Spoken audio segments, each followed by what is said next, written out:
You guys sleep okay? How'd you sleep, River? You ready for breakfast? I'll get you some breakfast, okay?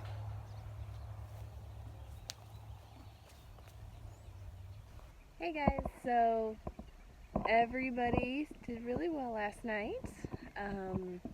They were all relatively quiet and calm.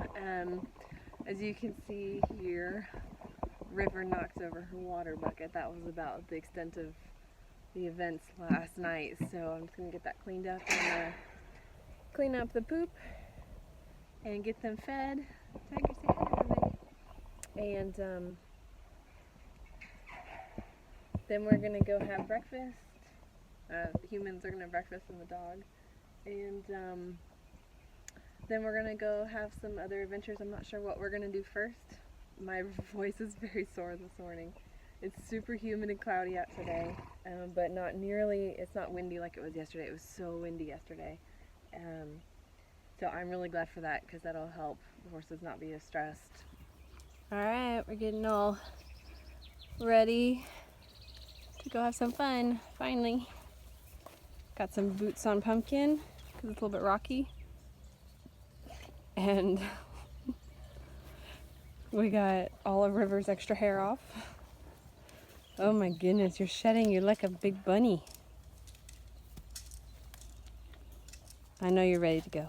We'll go. All right, Roke, you ready to go too? Okay, let's go.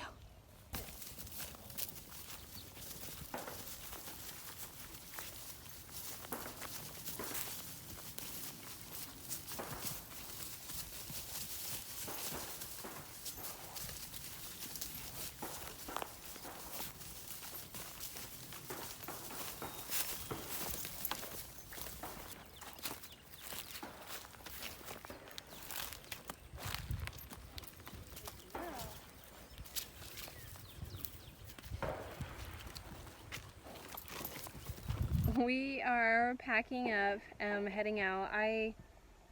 Well, I guess first an update. So we went down to the water this morning and we had a pretty good time. The horses all did really well.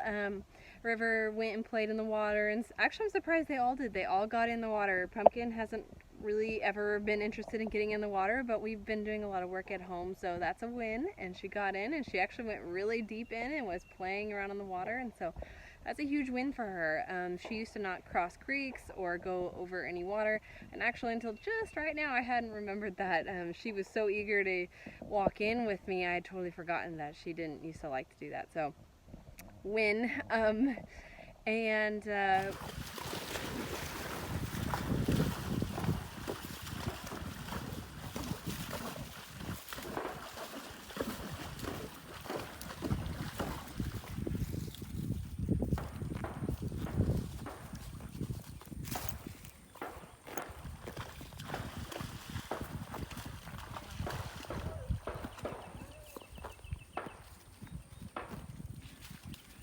then after that, or about in the middle of that, Pumpkin got a little excited, and I had her just with the rope over her, and she was just grazing near the creek, and Tiger and River were with me, and River was off lead and Tiger was with me on the lead. And I thought they were all doing great until something got Pumpkin a little excited. I'm not sure what, and she took off and got really excited. Thankfully we got her back. She came back a few minutes later. She came back when I called her. Not 100% on the recall. She got about halfway to me and she stopped and went back to eat grass. So that's something we're going to work on. That's definitely a behavior that I feel is really important. And we're just going to continue working on that. So we almost got it, but not quite.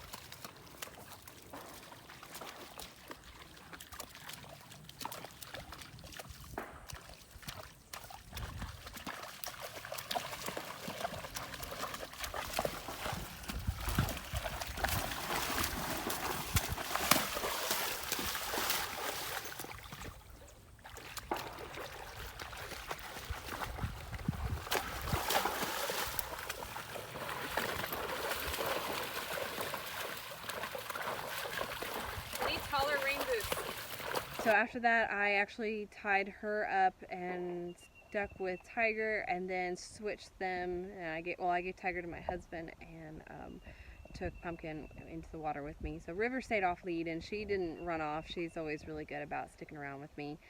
So don't have to worry about her. But Little Miss Pumpkin, I think maybe her and Tiger are in season. It's a little bit hard to tell. They're kind of silent heat horses, but they tend to both be more excitable when they're in season. So I think that's probably what's going on, because they're both pretty worked up today. I tried taking Tiger on a little trail ride later, which usually she rides out by herself, no problem. But we got about not even like half a mile and we're like, okay, it wasn't safe. So I decided to bring her back. Pumpkin wouldn't stop calling for her, which again, Pumpkin isn't usually much of a caller, and today she was just going crazy. Plus there's a gun range nearby, so that's going off, and they've heard gunshot before many times, but it could be adding to it. Who knows? New place, you know, gunfire. It was windy yesterday. Today is beautiful and warmer. And then today, the other neighbor's horse on the other side, apparently they have a horse, and that horse has been running the fence and calling to my horses, which they haven't seemed too worried about that, thankfully. That hasn't been a huge deal, but it's still something that's going on. One more thing, a stranger horse that's calling to them and running the fence. With that and the gunfire and the cows yesterday and the donkeys and the new environment and the water and the creek and the everything that's going on, it's just way stimulus overload. So, you know, I'm really proud of them for doing as well as they have, and we're hoping to come back soon and repeat and do for more days, so we'll be able to take it slower.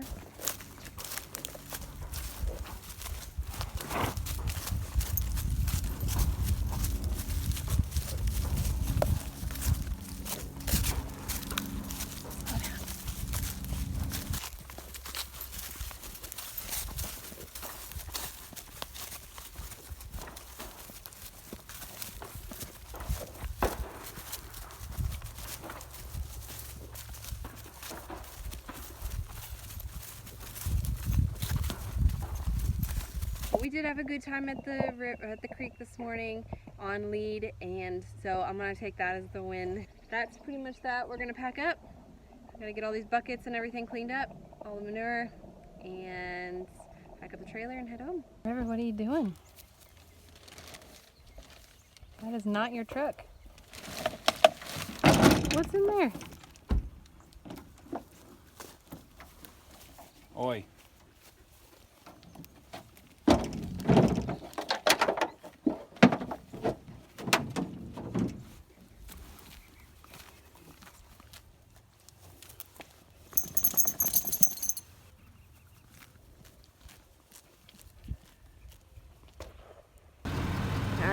We're headed home. They all loaded up pretty quick. Got River, Tiger, and where's Miss Pumpkin? Pumpkin. Oh, she's in there. Alright. See you guys when we get home. Alright, so we're home. Gonna unload the horses, and sorry, it's very bright out. Ah, there we go. So we're gonna unload and Pumpkin, say hi. And get everybody in the barn. They're all home and back outside. Forgot to undo Tiger's tail, but that'll come out in a minute, I'm sure. They are glad to be home, as am I. I'm very tired.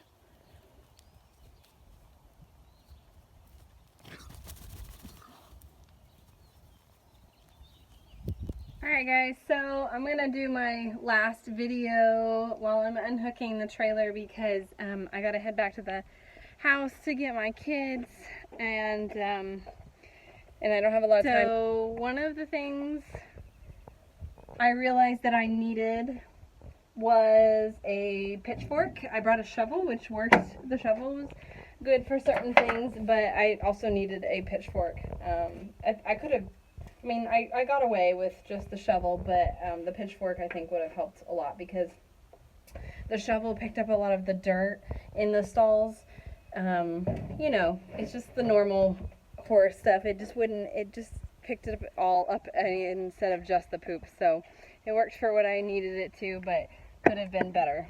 Let's see what else. Water. I wish I had brought at least, you know, like 15, 20 gallons of water with me, just in case. You know, that much water won't last the whole trip if you're going for more than a day, obviously, or you're taking multiple horses, but it would be enough to get you past the first bit. If something happened, if a water line broke, like in my case, I could have done with a few more bungee ties. I don't think you can ever have too many bungee ties when you're trailering a horse anywhere, so bungee ties for sure. Let's see. You know, really, I mean, I think those are the only things. Was the pitchfork, the water, bungee ties. I did bring some rope, so I could have used that. I mean, I got away without using the bungee ties. I had some other things I could tie with, so that wasn't a problem. So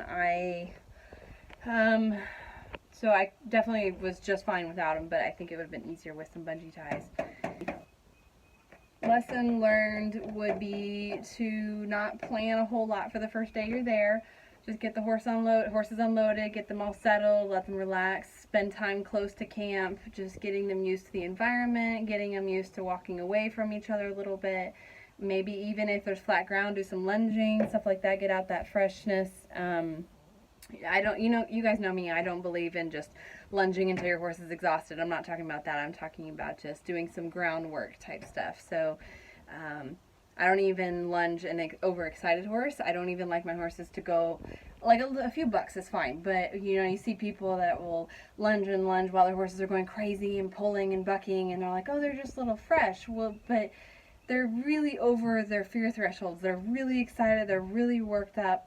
And they're just lunging them until they're tired, until they're responsive. And I want my horses to be responsive even when they have a little energy. Now, not unrealistic. I don't expect them to like come fresh out of a stall for a week and do everything perfectly. So a little bit of groundwork, some basic with positive reinforcement, low fear thresholds, low stress, that type of work. So the first day, definitely do that. Let's see, what else can I think of? Then the second day, you know, just give yourself lots of time to enjoy everything, and not preferably don't have to do it like I did today, which we had to pack up the same day. It would have been nice to have multiple training sessions today and then packed up and left tomorrow. That would have been my ideal, to have a full day there. Really, I mean, I think that's it. I didn't really forget too much. You know, again, I only went one day, so maybe if I was there for more days that it would have made a difference. I didn't, if you guys noticed, I didn't highline. I just did the pens. That was easier for first time experience. In the future, I'll probably do some highlining, and that's where you string the rope between like two trees and tie them up there. But none of my horses have done that before, as far as I know, especially not River. So I didn't want to try that out this trip. But maybe next one, we'll see. I'll practice at home first. So anyway, so that's my from under the trailer conclusion of our first camping trip. It was a great trip, and everything went fantastic, and nobody was injured, and that's always a plus. Nobody was injured, and we all had good experiences. I got to learn what we need to work on and what we are doing really well in. I got to see our strengths and our weaknesses, and that's really important.